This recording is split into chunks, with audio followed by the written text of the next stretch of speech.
part of the generational process for us has been knowing the exit plan. And this will differ for everybody. There's only so much of institutional knowledge you can extrapolate to other people. So we, on our property next door to us, we own the land in Irvine, which is a pretty uncommon thing. The Irvine company is the largest private real estate company in the country, and they own something like 85 to 90% of all the land in Irvine. Wow. We are some of the last privately held stuff here, which means the land is highly valued.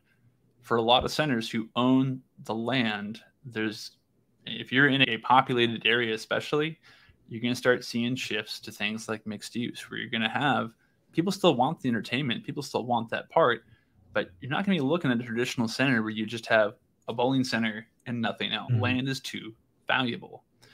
So we have an FEC next door to us, Boomers, and their long-term lease is up in a few years here. And our current exit plan is, hey, we get offers all the time from people looking to develop this land into something other than a bowling center for unbelievable numbers, north of $100 million. Wow. Guys, there's no bowling center in the world that can justify you being on a piece of land that's worth $100 million. You just can't do it. And so now that land could be worth that if you have a bowling center and a bunch of apartments above it, and a bunch of condos or something else. We're going to have to better adapt to a changing market in terms of what our centers are for and what they're the focus of.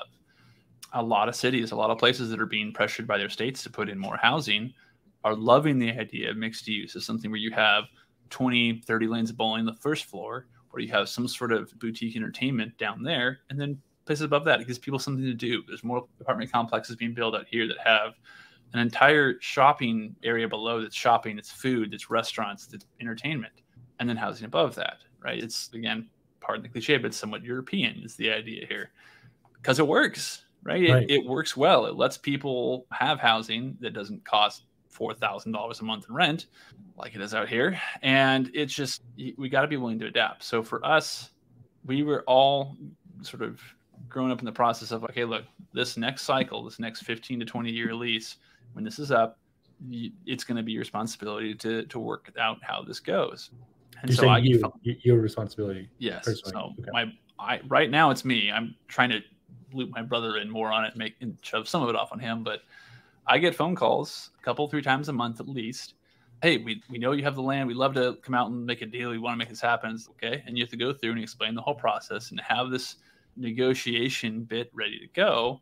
And things change, right? You got to be ready to adapt to, hey, the market's down. Hey, we just had a recession. Hey, we just had a pandemic. All of your plans are different now.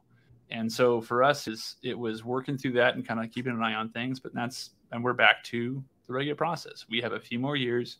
We'll reevaluate where things are and understand that sometimes the best use for a business or facility, because it's a business, the best and highest use of that property is not to be there.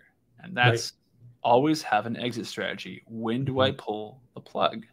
Because a lot of businesses will have that runtime. And I think a lot of proprietors struggle with that. Hey, this has been my family for generations. I get it. I grew up here. This facility, these buildings are a decade older than I am. And I'm feeling older and older by the day. So stuff matters. I get it. There is an inevitable attachment to that from both the community and the people who operate it and own it. But that's not what we're doing here. What we're doing here is operating a business. Right.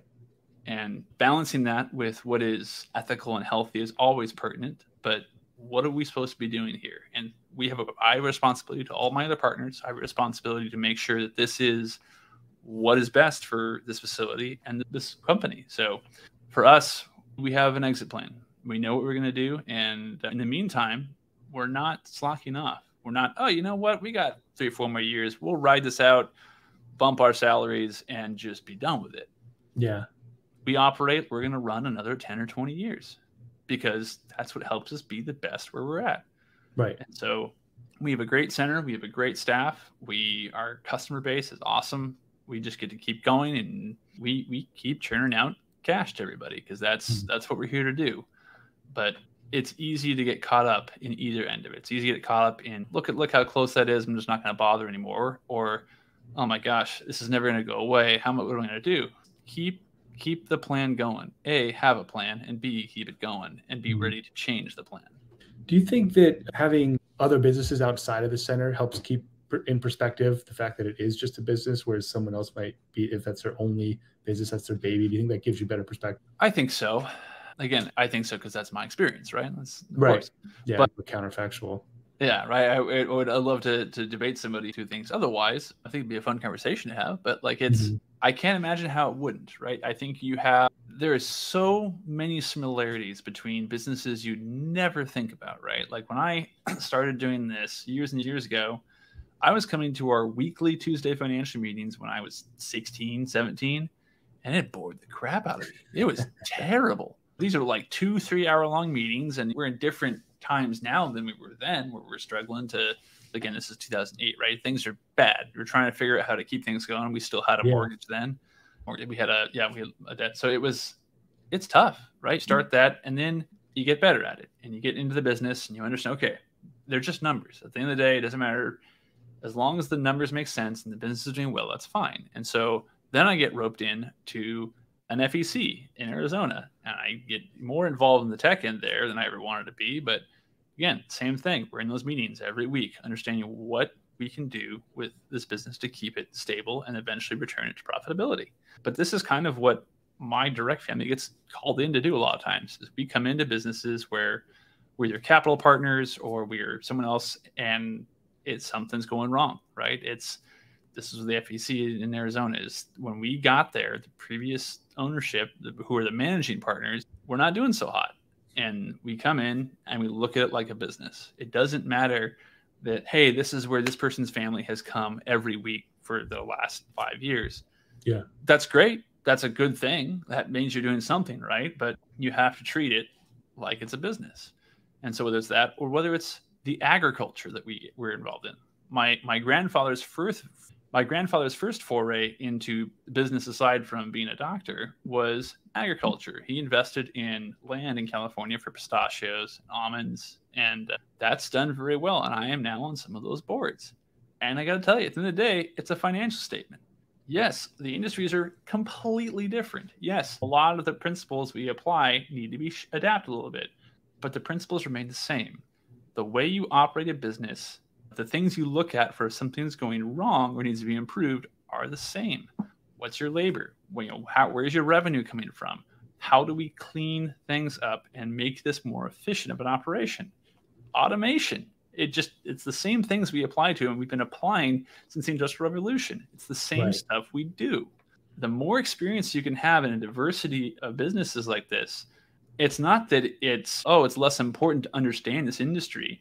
Guys, we have people here who really understand the boating industry very well.